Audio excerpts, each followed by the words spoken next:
दादा महाराष्ट्राला न लाभलेले उत्तम मुख्यमंत्री.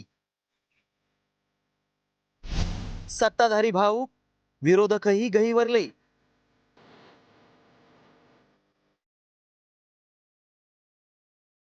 विधिमंडळात दादांच्या आठवणींना उजाळा.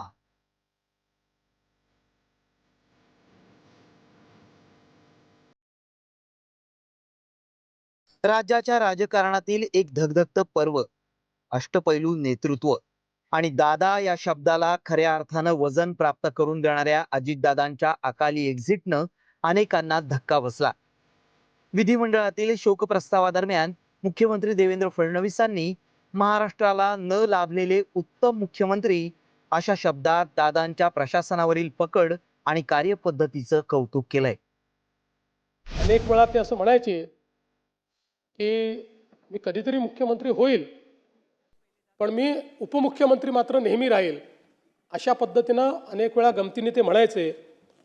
आज मी असं म्हणू शकतो, Ajitdada Pawar was the best chief minister Maharashtra never had.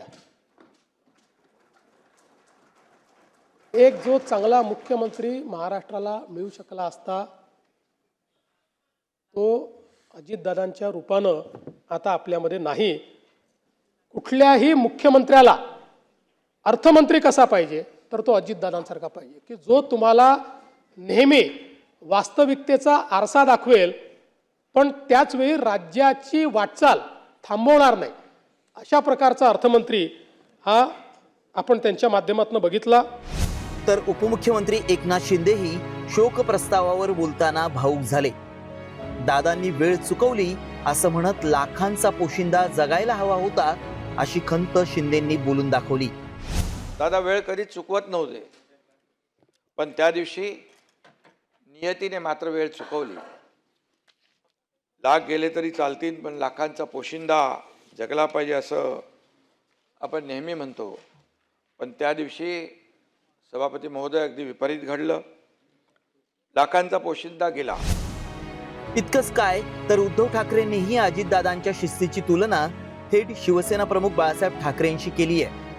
मंत्रिमंडळात सुद्धा मी प्रत्येक वेळेला बघितलेलं आहे, कागदं असतात पसरलेली, पण दादांच्या समोरचं टेबल हे व्यवस्थित सगळ्या गोष्टी काटकोनात असायच्या.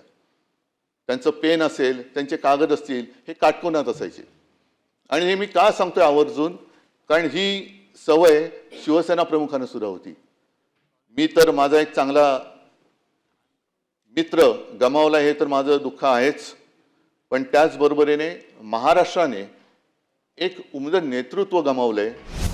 तर दुसरीकडे विजय वडेट्टीवार यांनी राज्यात भाऊ खूप आहेत आणि होतीलही, पण दादा एकच असं म्हणत अजितदादांच्या आठवणींना वाट मोकळी करून दिली.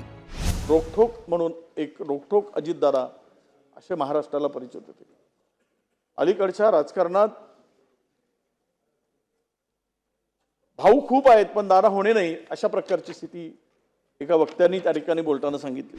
राष्ट्रवादीच्या जयंत पाटलांनीही अजितदादा भविष्यात राज्याच्या प्रमुख पदावर बसले असते असं म्हणत जुन्या आठवणींना उजाळा दिलाय. दादा जर आज आपल्यात असते पुढची 15-20 वर्ष, तर नक्की दादांची क्षमताच एवढी होती आणि ॲक्सेप्टेबिलिटी एवढी होती की दादा भविष्य काळात कधी ना कधीतरी महाराष्ट्राच्या प्रमुख पदावर नक्की बसले असते, याची माझ्या मनात कधीच शंका नव्हती. सत्ताधारी असो वा विरोधक, दादांच्या एक्झिटनं प्रत्येकाच्या डोळ्यात आज आसवं दाटून आली. दादांसारखं वादळी नेतृत्व महाराष्ट्रानं गमावल्याचं सभागृहातील नेत्यांच्या भाषणानं पुन्हा एकदा अधोरेखित झालंय. मात्र नियतीनं राज्याच्या भविष्यातलं एक उत्तम मुख्यमंत्री होण्याचं स्वप्न अधुरं ठेवलं असलं तरी जनतेच्या मनातला लाखांचा पोशिंदा म्हणून दादांचं नाव कायम स्मरणात राहील हे निश्चित. ब्युरो रिपोर्ट, साम टीव्ही न्यूज.